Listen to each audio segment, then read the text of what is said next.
यदा हि धर्मस्य ग्लानिर्भवति भारत अभ्युत्थानमधर्मस्य तदात्मानं सृजाम्यहम् परित्राणाय साधूनां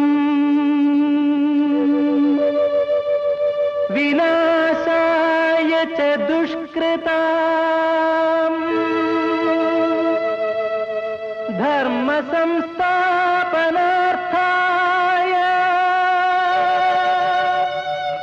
संभवामि युगे युगे।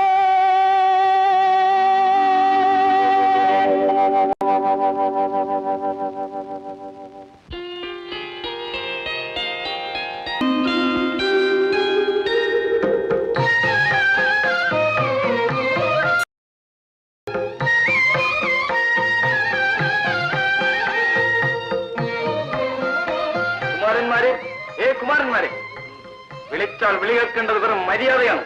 പേര് ചൊല്ലി വിളിച്ചാലല്ലേ വിളി കേൾക്കാൻ പറ്റൂ. പേരറിയാതെ എങ്ങനെ വിളിക്കും? സർവജ്ഞർക്ക് അറിയാൻ വയ്യാത്ത എന്തെങ്കിലും ഉണ്ടോ? പരിഹാസം പാവമാണ്, അപകടകരവുമാണ്.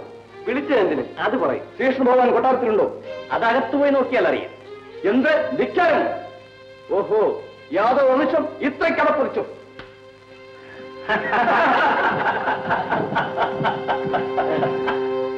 ത്രിലോകജ്ഞാനികൾ തലയും താടിയും നീട്ടി നടക്കുക മറ്റുള്ളവരെ കബളിപ്പിക്കാൻ. നമുക്കിവരെ ശരിക്കൊന്ന് പറ്റിക്കണം. എങ്ങനെ? വഴിയുണ്ട്. വരൂ. അവിടുത്തെ അനന്തരാവകാശികൾ അഹങ്കാരികളായാൽ ആർക്ക് നിയന്ത്രിക്കാൻ സാധിക്കും പ്രഭു? യാദവരുടെ അഹങ്കാരം അവസാനിക്കാറായി. പ്രഭു, ഞങ്ങൾക്ക് വിട നൽകിയാലും.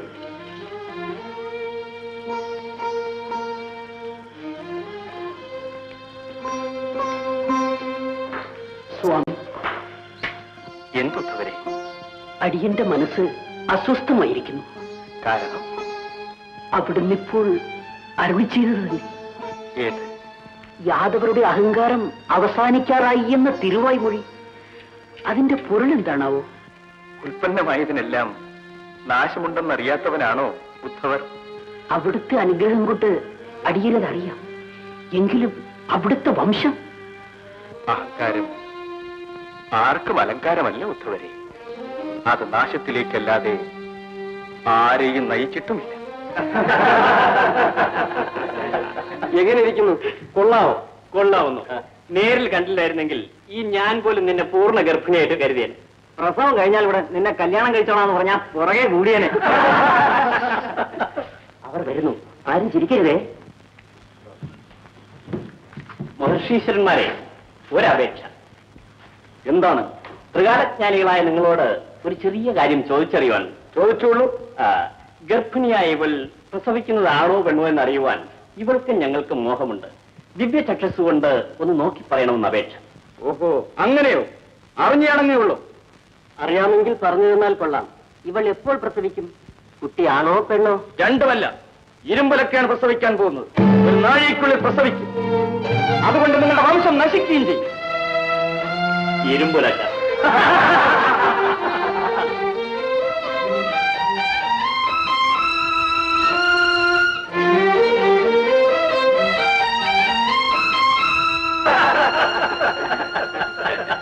അയ്യോ അയ്യോ അയ്യോ, എന്താ പ്രസവവേദനയോ?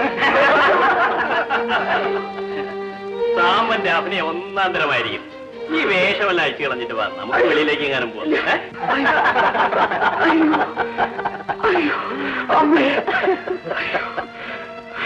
എനിക്ക് കിടക്കണം.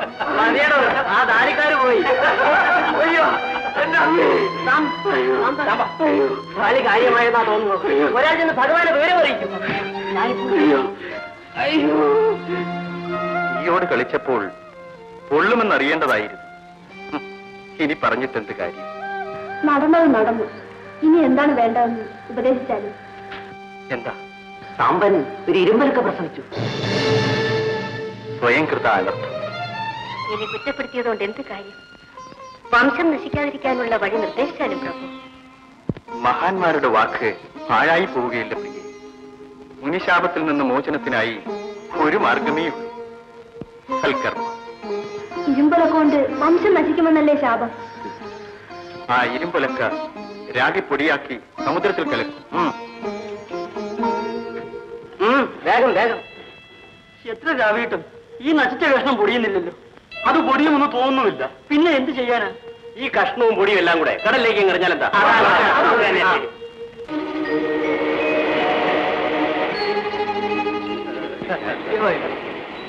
രാവിലെ കൈയെല്ലാം പൊട്ടി എവരൊരു കട്ടിടല്ലേ.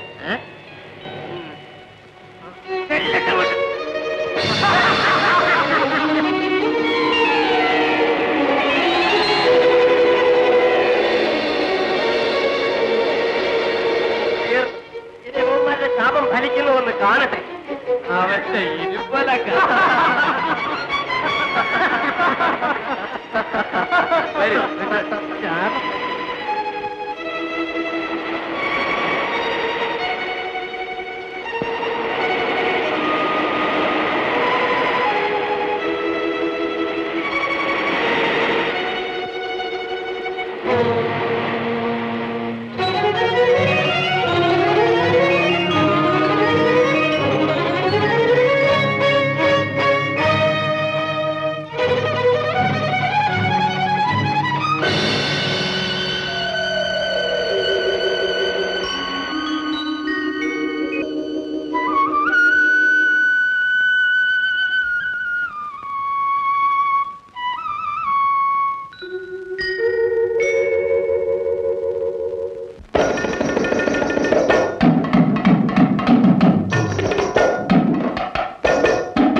തിരവലിക്കും തേരിലേറി പാഞ്ഞു പോകണ കാറ്റേ,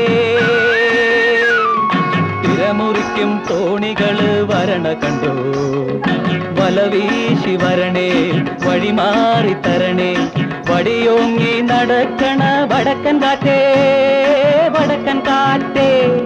തിരവലിക്കും തേരിലേറി പാഞ്ഞു പോകണ കാറ്റേ, തിരമുറിക്കും തോണികളും വരണ കണ്ടോ, വലവീശി വരണേ വഴിമാറി തരണേ, വടിയോങ്ങി നടക്കണ വടക്കൻ കാറ്റേ, വടക്കൻ കാറ്റേ.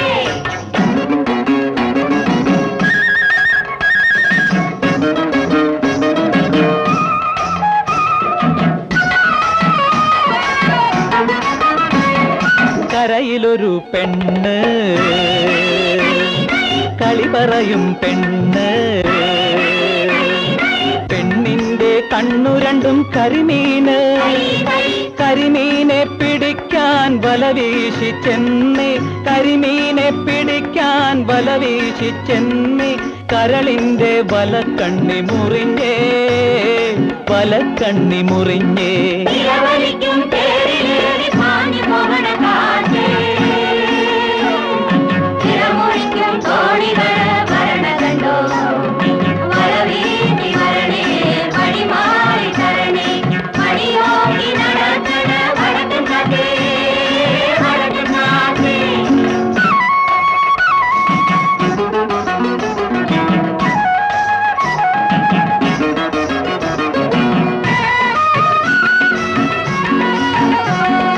കടലിലുള്ള പെണ്ണിന്റെ കൈ നിറയെ മുത്ത്, കരയിലുള്ള പെണ്ണിന്റെ കവിളിൽ രണ്ട് മുത്ത്.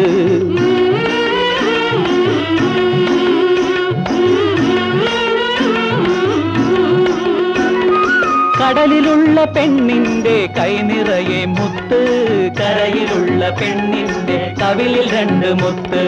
കാലുറയ്ക്കാതോടി കാടു ചുറ്റും കാറ്റേ, കാലുറയ്ക്കാതോടി കാടു ചുറ്റും കാറ്റേ, കടലു ചുറ്റും കാറ്റേ. നിൻ കാമുകിയാം കരിമീൻ മിഴി കരയിലോ കടലിലോ. നിലവലിക്കും തേരിലേറി പാഞ്ഞു പോകണ കാറ്റേ, നിലമുറിക്കും കോടികൾ വരണ കണ്ടോ. മലവീതി വരണേ വഴിമാറി തരണേ, വഴിയോടി നടക്കണ വലത് കാറ്റേ, വലത് കാറ്റേ. കാടു ചുറ്റും കാറ്റേ, കടലു ചുറ്റും കാറ്റേ.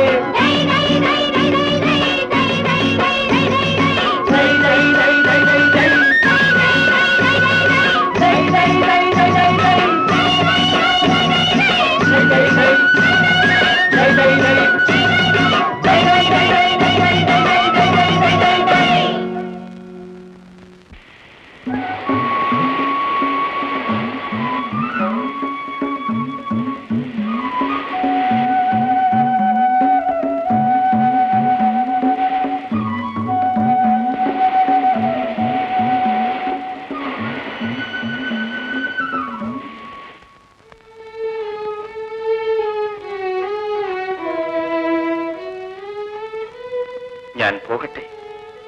സ്വാമി, ഞങ്ങൾ എന്ത് ചെയ്യണമെന്ന് അത് ഞാൻ പ്രത്യേകിച്ച് പറയണം. ഞാൻ പോയി കഴിഞ്ഞാൽ ചെയ്യേണ്ടത് എന്താണെന്ന് നിശ്ചയമില്ലേ? എങ്കിലും അവിടുത്തെ വേർപിരിഞ്ഞ എന്നെങ്കിലും എന്നേക്കുമായി വേർപിരിയേണ്ടവരല്ലേ നാമെല്ലാം. അതോർത്ത് സമാധാനിക്കൂ. എന്റെ യാത്രയ്ക്ക് സമയമായി.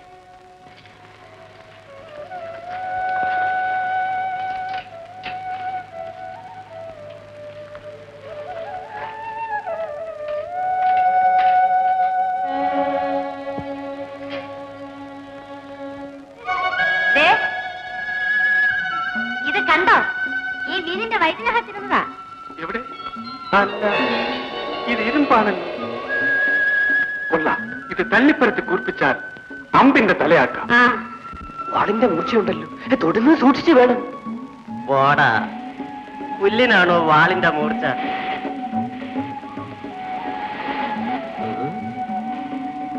യാദവകുമാരന്മാർ ജപവും ധ്യാനവും കഴിഞ്ഞ് ദ്വാരകയിലേക്ക് മടങ്ങിയോ? ഈ കുഴപ്പത്തിനെല്ലാം കാരണം ഈ സാമ്പൻ ഒരുത്തനാണ്. ഞാൻ എന്തോന്ന് ചെയ്തു? നീയല്ലേ സ്ത്രീവേഷം കെട്ടി ആ താടിക്കാരന്മാരെയെല്ലാം കബളിപ്പിക്കാൻ ശ്രമിച്ചത്? അതിന്റെ ഫലമായിട്ടല്ലേ നമ്മളെല്ലാം ഇവിടെ വന്ന് ജപവും ധ്യാനവും പട്ടിണിയുമായി കഴിയേണ്ടി വന്നത്? പഴിയൊക്കെ എന്റെ പടലിയിലായ നീയെല്ലാം കൂടിയല്ലേ അവരെ പരിഹസിക്കാൻ തുടങ്ങിയത്? ഞങ്ങൾ പരിഹസിച്ച് മാത്രമല്ലേ ഇതുള്ളൂ, നീയല്ലേ അവരെ പറ്റിക്കാൻ പുറപ്പെട്ടത്. എന്നിട്ട് എന്തായി? ഒരു ഇരുമ്പലൊക്കെ പ്രസവിച്ചു. പരിഹസിക്കും. പരിഹസിച്ച നീ എന്തോ ചെയ്യൂടാ? അടിച്ചതിന്റെ പല്ലിയ നീയാ എന്നാ അത് തന്നെ കാണട്ടെ. നീ ആരാടാ? നീ സാമ്പന്റെ മന്ത്രിയോ അതോ അങ്ങനെ ചെയ്യണോ? നീ ആരാടാ? നീ ആദ്യം നിർത്തണം. നിർത്തിലേക്കണോ? ഇതാണ് അനുഭവം. എന്നെല്ലാം താപറ്റിക്കാൻ ഈ പുല്ല് മതിയാണ്.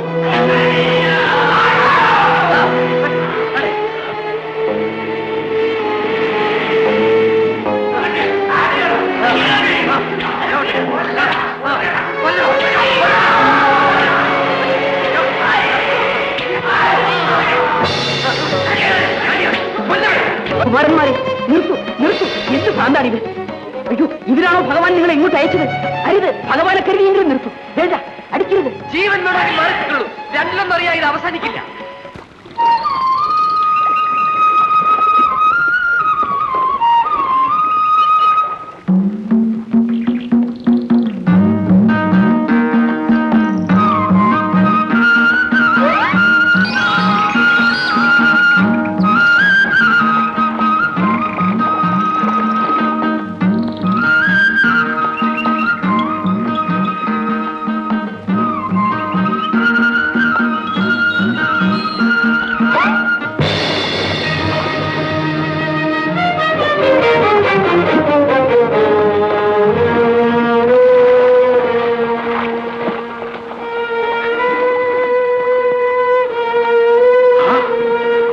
പൊന്നു തിരുമേനി, പൊറക്കണേ. എഴുന്നേൽക്കൂ. അടിയൻ അറിഞ്ഞില്ല. കിളിക്കഴുത്താണെന്ന് കരുതി അടിയൻ നമ്പ ചെയ്തതാണ്. നീ ചെയ്യേണ്ടത് മാത്രമേ ചെയ്തുള്ളൂ. ഈ പൂവിടലിൽ അമ്പ ചെയ്ത അടിയൻ വെറും പാപിയാണ്. അല്ല, നീ പാപിയല്ല. നീ നിന്റെ ധർമ്മം ചെയ്തു. അതിലെന്ത് പാപം? ഭഗവാനെ, ഇതെന്ത് കാഴ്ച! അവിടത്തെ വംശജർ പരസ്പരം പടവെട്ടി നശിച്ച വാർത്തയെ അറിയിക്കാൻ പാഞ്ഞുവന്ന ഇവൻ ഈ കാണുന്നതെന്ത്? കർമ്മഗതി. കർമ്മഗതിയോ? അവിടത്തേക്കോ? കർമ്മത്തിന്റെ കാര്യവും കാരണവും അവിടെ നല്ലേ? ഉദ്ധവരെ, കർമ്മഗതിയിൽ നിന്നൊഴിഞ്ഞു മാറാൻ ആർക്കും കഴിവില്ല. ഭഗവാനെ, അടിയൻ ഇതെങ്ങനെ സഹിക്കും? ഇത്രകാലം അവിടത്തെ സേവിച്ചത് ഇത് കാണാനാണോ? അടിയൻ ഇന്നോളം പൂജിച്ചു വന്ന ഈ പാവനപാദങ്ങളിൽ കേവലം ഒരു കാട്ടാളൻ. അല്ല, ഇവൻ കേവലം ഒരു കാട്ടാളനല്ല. കഴിഞ്ഞ ജന്മത്തിൽ എന്റെ ഒളിയമ്പേറ്റ് മരിച്ച ബാലിയാണിവൻ. അതിനു പകരം ഈ ജന്മം ഇവന്റെ ഒളിയമ്പേറ്റ് ഞാൻ... ഭഗവാനെ, അരുതേ! സർവനിയന്താവായ അവിടുന്ന് ഇങ്ങനെ കൽപ്പിക്കരുത്. ഈ വിനോദം മതിയാക്കി ദ്വാരകയിലേക്ക് എഴുന്നള്ളുവാൻ ദയവുണ്ടാകണേ. ഇല്ല ഉദ്ധവരെ, എന്റെ ജോലി പൂർത്തിയായി. എനിക്ക് മടങ്ങിപ്പോകാനുള്ള മുഹൂർത്തമായി. അയ്യോ ഭഗവാൻ, ഈ ദാസനെ ഉപേക്ഷിക്കരുത്. അവിടുന്ന് പോയാൽ പിന്നെ ഇവന്റെ ഗതി എന്ത്? ഇവരെയും കൂടെ കൊണ്ടുപോകാൻ കരുണ കാട്ടണമേ. ഉദ്ധവരെ, അതിന് കാലമായിട്ടില്ല. അതിപ്രധാനമായ ഒരു കർത്തവ്യം കൂടി ഉദ്ധവർക്ക് ചെയ്യാനുണ്ട്. കൽപ്പിച്ചാലും പ്രഭു. നാം ഉപേക്ഷിച്ച ദ്വാരക അതിവേഗം സമുദ്രത്തിനിരയാകും. അവിടുള്ള സകലതും നശിക്കും. എന്നാൽ ദ്വാരകയിൽ നാം പൂജിച്ചു വന്ന ദിവ്യവിഗ്രഹം നശിക്കാനുള്ളതല്ല. പുരുഷാന്തരങ്ങളുടെ പൂജയ്ക്ക് പാത്രമായി തീരേണ്ട ആ പുണ്യവിഗ്രഹമെടുത്ത് ഉചിതമായ സ്ഥാനത്ത് പ്രതിഷ്ഠിക്കുവാൻ ദേവഗുരുവായ ബൃഹസ്പതിയോട് പറയുക. ആ പുണ്യകർമ്മത്തിന് ശേഷം ബദര്യാശ്രമത്തിൽ പോയി തപസ് ചെയ്ത് എന്നെ പ്രാപിക്കൂ. പ്രഭു, പ്രപഞ്ച പ്രയോക്താവിൻ അവിടുത്തെ കൽപ്പന പോലെ. ഉദ്ധവരെ, പോകൂ. എന്റെ യാത്രയ്ക്കുള്ള മുഹൂർത്തം സമീപിക്കുന്നു. ജരാ, നീയും സമാധാനമായി പോകൂ.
അതാ ദ്വാരക മുഴുവൻ സമുദ്രം വിഴുങ്ങിക്കഴിഞ്ഞു. ഇനി ആ ദിവ്യ വിഗ്രഹം വീണ്ടെടുക്കുന്നത് എങ്ങനെ? അതാ ആ വിഗ്രഹം തിരമാലകളുടെ മുകളിൽ പുണിയും താണും കളിക്കുന്നു. ശരിയാണ്, അത് തന്നെയാണ് ആ വിഗ്രഹം. പക്ഷേ ഈ കൊടും തിരമാലകളുടെ ഇടയിൽ നിന്നും അത് വീണ്ടെടുക്കുവാൻ വായുദേവൻ തന്നെ വേണം. വായുദേവ, ആ വിഷ്ണു വിഗ്രഹം എടുത്ത് കരയിലേക്ക് കൊണ്ടുവന്നാൽ.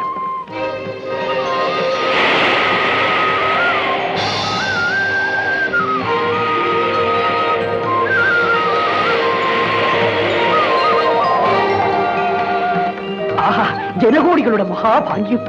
ഇനി ഈ വിഗ്രഹം പ്രതിഷ്ഠിക്കുന്നതിനുള്ള പുണ്യഭൂമി കണ്ടുപിടിക്കണം. വായുദേവ, വരൂ, നമുക്ക് ഒരുമിച്ച് അന്വേഷിക്കാം.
കൈലാസപതേ, ദേവിയും ഒന്നിച്ചുള്ള അവിടുത്തെ ആനന്ദ താണ്ഡവം ദർശിച്ച ഞങ്ങളുടെ നയനങ്ങൾ പരമധന്യങ്ങളായി.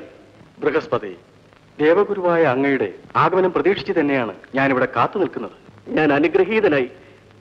ഞങ്ങളുടെ ആഗമനോദ്ദേശം അവിടത്തേക്ക് അറിയാം.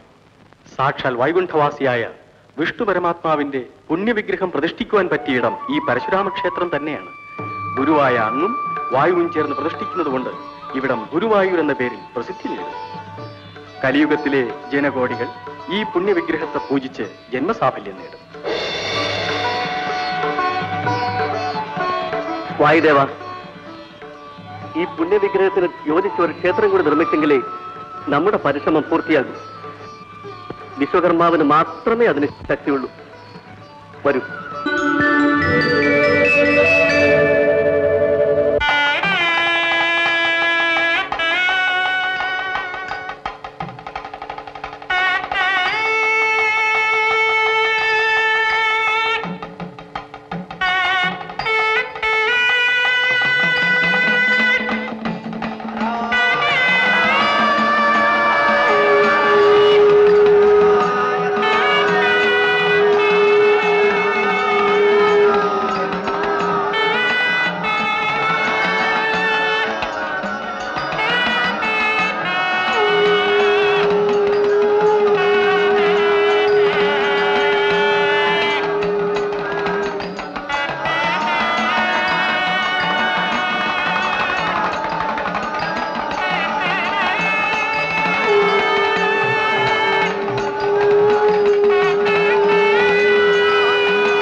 തങ്കമകുടം ചൂടി നിൽപ്പൂ തമ്പുരാന്റെ തിരുനിലയം.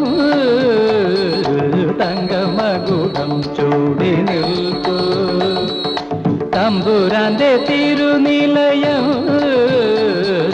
തങ്കമകുടം ചൂടി നിൽപ്പൂ അൻപാർന്നെല്ലാം പാലിക്കുന്നൊരു അൻപാർന്നെല്ലാം പാലിക്കുന്നൊരു തമ്പുരാന്റെ തിരുനിലയം. തങ്കമകുടം ചൂടി നിൽപ്പൂ തമ്പുരാന്റെ തിരുനിലയം.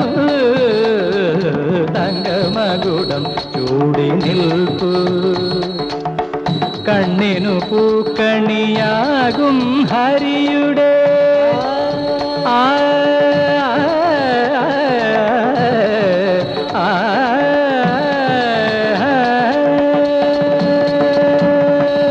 കണ്ണിനു പൂക്കണിയാകും ഹരിയുടെ അഞ്ജന വിഗ്രഹം കാണേണം.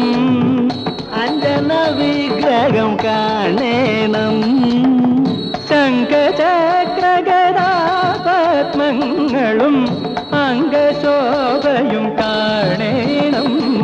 തങ്കമകുടം ചൂടി നിൽപ്പൂ തമ്പുരാന്റെ തിരുനിലയം. തങ്കമകുടം ചൂടി നിൽപ്പൂ കാതിൽ മകര വിഭൂഷണമണിയും കായാമ്പൂടൽ കാണേണം. കാതിൽ മകര വിഭൂഷണമണിയും കായാമ്പൂടൽ കാണേണം. മഞ്ഞപ്പട്ടും മണിമാലയുമായി മഞ്ഞപ്പട്ടും മണിമാലയുമായി മഞ്ജുളാംഗനെ കാണേണം.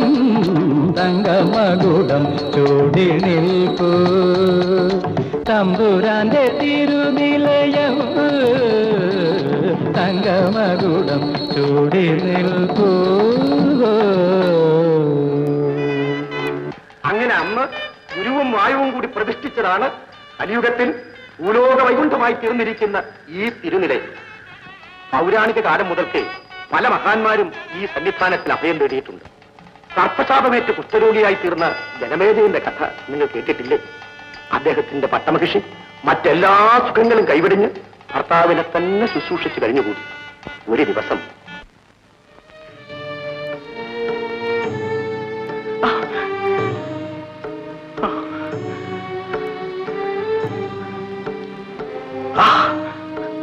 മതി മതി പ്രിയേ, ഇതുകൊണ്ടൊന്നും എന്റെ മഹാവേദന മാറുകയില്ല.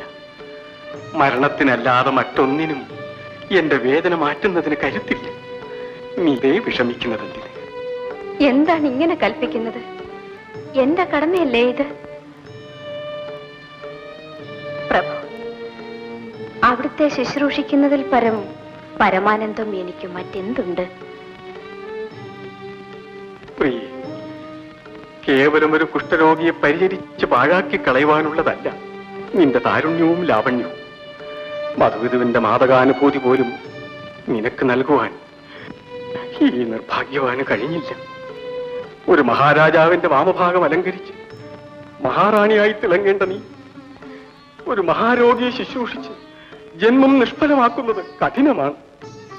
ദയവായി എന്നെ വിട്ടിട്ട്. മതി, മുഴുവൻ കേൾക്കാനുള്ള കരുത്ത് ഇവൾക്കില്ല. എന്റെ ജീവിതം അഗ്നിസാക്ഷിയായി അവിടുത്തെ കയ്യിലർപ്പിച്ച മുഹൂർത്തം മുതൽ അവിടുത്തെ സുഖങ്ങളിൽ മാത്രമല്ല ദുഃഖങ്ങളിലും പങ്കുചേർന്ന് അനുഭവിക്കുവാൻ ഇവൾക്ക് അവകാശമില്ലേ? മരണത്തിനല്ലാതെ മറ്റൊരു ശക്തിക്കും ഇവളെ ഈ പാതാന്തികത്തിൽ നിന്ന് മാറ്റാൻ സാധ്യമല്ല. ഇനിയെങ്കിലും ഇങ്ങനെ കൽപ്പിക്കരുത്. ഈശ്വര, ഞാൻ എത്ര മഹാപാപം! പരമസാധ്വിയായ പട്ടമഹർഷിയെ പോലും നിത്യനരകത്തിലാക്കിയ കൊടുപ്പാവി. എന്റെ ദുരിതത്തിന് ഒരിക്കലും അറുതിയില്ലേ? ഇങ്ങനെ നിരാശനാകരുതേ. കാലക്കേട് കാലിനെ പോലും ബാധിച്ചിട്ടില്ലേ? അത് മാറുമ്പോൾ മാറാനോ? എന്റെ ദുരിതം മാറാനോ? ഈ ജന്മം ഇത് മാറുകയില്ല. മന്ത്രിയോ, എന്ത് വിശേഷം? ആത്രേയ മഹർഷി അവിടുത്തെ കാണുവാൻ എഴുന്നള്ളിയിരിക്കുന്നു. ആത്രേയ മഹർഷിയോ? വേഗം കൂട്ടിക്കൊണ്ടുവരും. വേണ്ട പ്രിയേ, വേണ്ട. അദ്ദേഹത്തെ വേണ്ട വിധം പൂജിക്കുവാനോ സൽക്കരിക്കുവാനോ സൗകര്യമില്ലാത്ത എനിക്ക് പൂജയും സൽക്കാരവും സ്വീകരിക്കാനല്ല ഞാൻ വന്നത്. മഹർഷി, രാജൻ ഇരിക്കൂ. അങ്ങയുടെ മനോനില എനിക്ക് നന്നായി അറിയാം. അങ്ങയുടെ പിതാവായ പരീക്ഷിത് രാജാവിനെ ചക്ഷകൻ കടിച്ചു കൊന്ന കുറ്റത്തിന് സർപ്പയജ്ഞം നടത്തി അങ്ങ് നിരവധി സർപ്പങ്ങളെ ഹോമാഗ്നിയിലിട്ട് നീട്ടി നശിപ്പിച്ചു. അതിന്റെ ശിക്ഷയാണ് അങ്ങ് ഇപ്പോഴനുഭവിക്കുന്ന ഈ മഹാവേദന. എനിക്ക് അതിൽ നിന്നും മോചനമില്ലേ മഹർഷി? ഉണ്ട്. അതിനുള്ള മരുന്ന് ഉപദേശിക്കാനാണ് ഞാൻ വന്നത്. മരുന്നോ? മഹർഷി, മരണമല്ലാതെ മറ്റൊരു മരുന്ന് ഈ മഹാരോഗത്തിനുണ്ടോ? ഉണ്ട്. എന്താണതെന്ന് അറിവ് ചെയ്താലും സ്വർഗത്തിൽ നിന്ന് പോലും ഞാനത് സമ്പാദിക്കാം. സ്വർഗത്തിലല്ല, ഭൂലോകത്തിലാണതുള്ളത്. ഭൂലോകത്തിലോ? അതെ, ശ്രദ്ധിച്ചു കേൾക്കൂ. ദക്ഷിണ ഭാരതത്തിലെ പവിത്രമായ ഭാർഗവഭൂമിയിൽ ഗുരുവായൂർ എന്ന മഹാക്ഷേത്രത്തിൽ മഹാവിഷ്ണു ചൈതന്യമൂർത്തിയായി വർത്തിക്കുന്നു. അവിടെ ചെന്ന് സർവരോഗഹരനായ വൈകുണ്ഠേശനെ 41 ദിവസം ഭക്തിയോടെ ഭജിച്ചാൽ ഈ രോഗം മാറും. മാറുമോ? സംശയിക്കണ്ട. മഹാത്മൻ, ഞാൻ ധന്യനായി. അവിടുത്തെ വാക്കുകൾ നിരാശയിൽ മുഴുകിയ എന്റെ മനസ്സിൽ ആശയുടെ വെളിച്ചം വീശുന്നു. അവിടുത്തെ ഉപദേശം അനുസരിച്ച് ഞങ്ങൾ ഉടൻ തന്നെ ഗുരുവായൂരിലേക്ക് പുറപ്പെടുകയായി. മംഗളം ഭവിക്കട്ടെ.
അമൃതയ്ക്ക് തയ്യാറായി. വേണ്ട മന്ത്രി, അശേഷം വിശപ്പില്ല. എന്താണ് ഇങ്ങനെ കൽപ്പിക്കുന്നത്? സമയത്തിന് ആഹാരം കഴിക്കാതിരുന്നാൽ ആരോഗ്യം കുറയുമെന്നാണോ? മാറാരോഗ്യക്ക് എന്തിനാരോഗ്യം? ആഹാരം കൊണ്ടുവരാൻ ഏർപ്പാട് ചെയ്യൂ.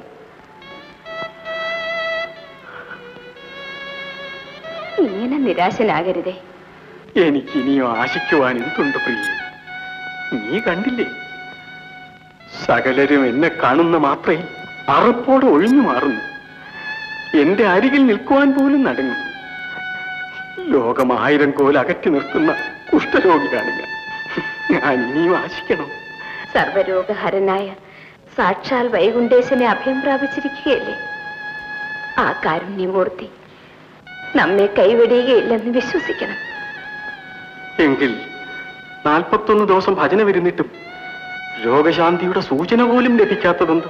ഈശ്വര കടാക്ഷത്തിനു വേണ്ടി മാമുനികൾ പോലും ജന്മം മുഴുവൻ തപസ് ചെയ്തിട്ടില്ലേ?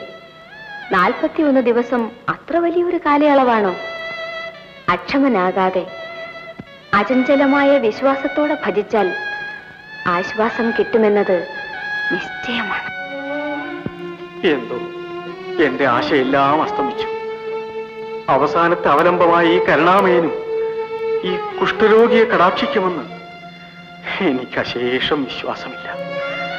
ഈ ദുരിതത്തിൽ നിന്ന് ഒരേ ഒരു മോചനമേ ഉള്ളൂ. അരുതേ, അത് വീണ്ടും പറഞ്ഞ് ഇവളെ വേദനിപ്പിക്കരുത് പ്രഭു. അവിടുന്നില്ലാതെ ഇവൾക്ക് ജീവിതമുണ്ട്. ഈ പാദശുശ്രൂഷ ചെയ്തുകൊണ്ട് മരിക്കുവാനുള്ള മഹാഭാഗ്യം നൽകണമെന്ന് മാത്രമാണ് നിത്യവും മനം നൊന്ത് പ്രാർത്ഥിക്കുന്നത്. കണ്ണീരിൽ കുതിർന്ന ഇവളുടെ പ്രാർത്ഥന എന്റെ കണ്ണൻ കേൾക്കാതിരിക്കില്ല. പ്രാണപ്രിയ, എനിക്ക് വേണ്ടി നീ അനുഭവിക്കുന്ന വേദന കാണുമ്പോൾ ഞാൻ സ്വയം ശപിക്കുകയാണ്. കുഷ്ഠരോഗിയുടെ പത്നിയെന്ന് ലോകം മുഴുവനും നിന്നെ പുച്ഛിക്കുന്നു. നിന്നെ കാണുന്ന മാത്രമേ ആദരപൂർവ്വം വന്ദിക്കേണ്ട മനുഷ്യർ നിന്നെ അറപ്പോടെ നോക്കി നിൽക്കുന്നു. ഇനി ഇത് തുടരാൻ ഞാൻ അനുവദിക്കില്ല. ആത്രേയ മഹർഷി നിശ്ചയിച്ച 41 ദിവസം ഇന്ന് രാത്രി കൊണ്ട് അവസാനിക്കും. നാളെ രാവിലെ നമുക്ക് ഇവിടം വിട്ടുപോകണം. അയ്യോ, പാടില്ല. അവിടുത്തെ രോഗമെല്ലാം മാറുന്നതുവരെ ഈ തിരുസന്നിധിയിൽ നിന്നും മാറുകയില്ലെന്ന് ഞാൻ നിശ്ചയിച്ചു കഴിഞ്ഞു. ഇതാ ആഹാരം കൊണ്ടുവന്നിട്ടുണ്ട്. ദയവായി അത് കഴിച്ചിട്ട് കിടന്നുറങ്ങണം.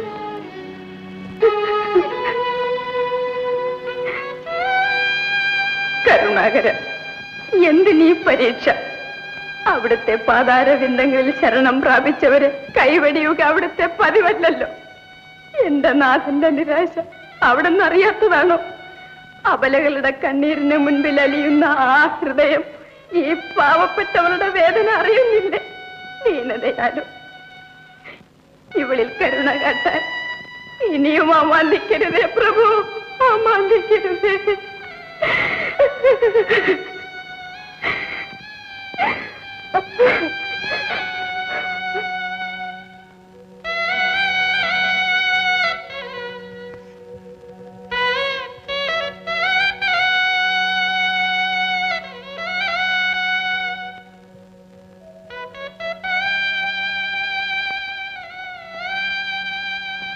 കരയുന്നത് ഞാൻ കാണണ്ടെന്ന് വിചാരിച്ചായിരിക്കും നീ അമ്പലത്തിൽ പോയത്. ഇല്ല, ഞാൻ കരഞ്ഞില്ല.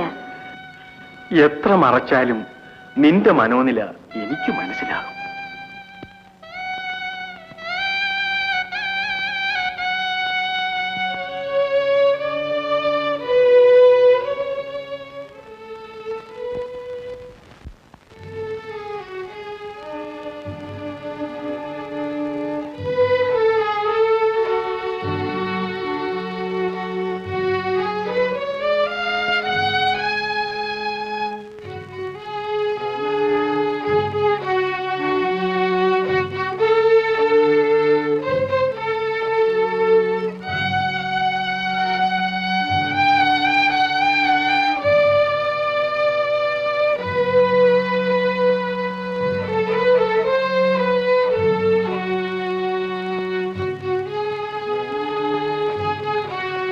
ഗുരുഭവനപുരേശ, ഇതാണോ അവിടുത്തെ ഭക്തവാത്സല്യം? ഞാൻ ചെയ്ത പാപത്തിന് പരമസാധ്വിയായ എന്റെ പത്നിയെ കൂടി ശിക്ഷിക്കുന്നത് എത്ര കഠിനം. അവിടുത്തെ കാരുണ്യത്തിന് ഇവൻ അർഹതയില്ലെങ്കിൽ അവിടുന്ന് നൽകിയ ഈ ജീവൻ തിരിച്ചെടുത്ത് ഈ നരകവേദന അവസാനിപ്പിക്കുവാനെങ്കിലും കഴിയാത്തതുണ്ട്. വേണ്ട, അവിടുന്ന് കനിയണ്ട. പാപമംഗലമായി ഉടൽ ഉയരും. ഇതാ ഈ തൃപ്പാദങ്ങളിൽ അടിയറ വയ്ക്കുന്നു, സ്വീകരിച്ചാലും. പ്രിയേ, എന്നെ തടയരുതേ. ഞാൻ നിശ്ചയിച്ചു കഴിഞ്ഞു. മനസ്സിന്റെയും ശരീരത്തിന്റെയും ദുസ്സഹമായ വേദന താങ്ങുവാൻ എനിക്കിനി വയ്യ. അവസാന ആശ ഇവിടമായിരുന്നു. ഇപ്പോൾ അതും നശിച്ചു. ഇനിയും ഈ നരകവേദന നീട്ടിക്കൊണ്ടു പോകുന്നതെന്തിന്? ജീവത്യാഗം ചെയ്താൽ ഇവളുടെ ഗതി എന്ത്? ഈ നിലയിൽ ഞാൻ ജീവിച്ചിരുന്നാൽ നിന്റെ ഗതി എന്ത്? മാംഗല്യ ഭാഗ്യത്തെക്കാൾ വലുതായി മറ്റെന്തുണ്ടൊരു മങ്കയ്ക്ക് മോഹിക്കാൻ? ആത്മനാഥൻ കഴുത്തിലണിയിച്ച മാംഗല്യസൂത്രം കണ്ണിലണച്ചുകൊണ്ട് എന്നേക്കുമായി കണ്ണടയ്ക്കാനല്ലേ ഒരു ഭാര്യ പ്രാർത്ഥിക്കുന്നത്? അവിടുന്ന് ജീവൻ ഉപേക്ഷിച്ചതിൽ പിന്നെ ഒരു നിമിഷം പോലും ഇവൾ ഈ പ്രാണൻ പുലർത്തുമെന്ന് കരുതുന്നുണ്ടോ? നീ എന്തിന് ജീവൻ ഉപേക്ഷിക്കണം? പരിഹാരമില്ലാത്ത പാപത്തിന്റെ പരമമായ ശിക്ഷ ഞാൻ തന്നെ അനുഭവിച്ചു തീരണം. എങ്കിൽ ആ ശിക്ഷ ആദ്യമായി എനിക്ക് നൽകൂ നാഥ. വൈധവ്യത്തെക്കാൾ കഠിനമായ ഒരു ശിക്ഷ ഒരു സ്ത്രീക്ക് സിദ്ധിക്കുവാൻ സാധ്യമല്ല. ദാമ്പത്യം നരകയാത്രയാകുമ്പോൾ വൈധവ്യം ശിക്ഷയില്ല, രക്ഷയാണ് പ്രിയെ. അവിടത്തേക്ക് ഇനിയും ഇവളെ മനസ്സിലാക്കാൻ കഴിഞ്ഞിട്ടില്ല. നീ എന്തു പറഞ്ഞാലും നിനക്കും എനിക്കും ഒരുപോലെ ദുരിതം നൽകുന്ന ഈ ജീവൻ ഉപേക്ഷിക്കാൻ തന്നെ ഞാൻ നിശ്ചയിച്ചു കഴിഞ്ഞു. എന്നോട് തന്നെ എനിക്ക് ചെയ്യാവുന്ന ഏക നന്മ ഇത് മാത്രമാണ്. ഒന്ന് കണ്ണടയ്ക്കാമെന്ന് വിചാരിച്ച അതിനും സമ്മതിക്കുകയില്ല. എനിക്ക് 7 വെളുപ്പിന് എഴുന്നേക്കേണ്ടതാ. നിർമാല്യം എങ്ങനെ എത്ര നേരമായി തുടങ്ങിയിട്ട്? ഇങ്ങനെയുണ്ടോ ഭാര്യാഭർത്താക്കന്മാര് തമ്മിലൊരു വഴക്കൂ? പിന്നല്ലാതെ ഞാനല്ലേ കേട്ടോണ്ട് കിടന്നു. നിങ്ങൾ വിചാരിക്കുന്ന രീതിയിലുള്ള വഴക്കല്ലിത്. പ്രണയകലഹം കേട്ടാൽ എനിക്ക് നല്ലതുപോലെ മനസ്സിലാകും. എന്നും അനുഭവിക്കുന്നവനാ ഞാൻ. നിങ്ങൾക്കൊരു ഭാര്യയല്ലേ ഉള്ളൂ. എനിക്ക് എത്രയാണെന്നറിയാമോ? ഏത് സമയത്തും 2 എണ്ണമെങ്കിലും കൂടെ കാണും. ഇടത്തും വലത്തും നിന്ന് അവരെ നഷ്ടപ്പെടുത്തുന്ന പറഞ്ഞിട്ട് വിശ്വാസം വരുന്നില്ല. അവരിവിടെ തന്നെ ഉണ്ട്.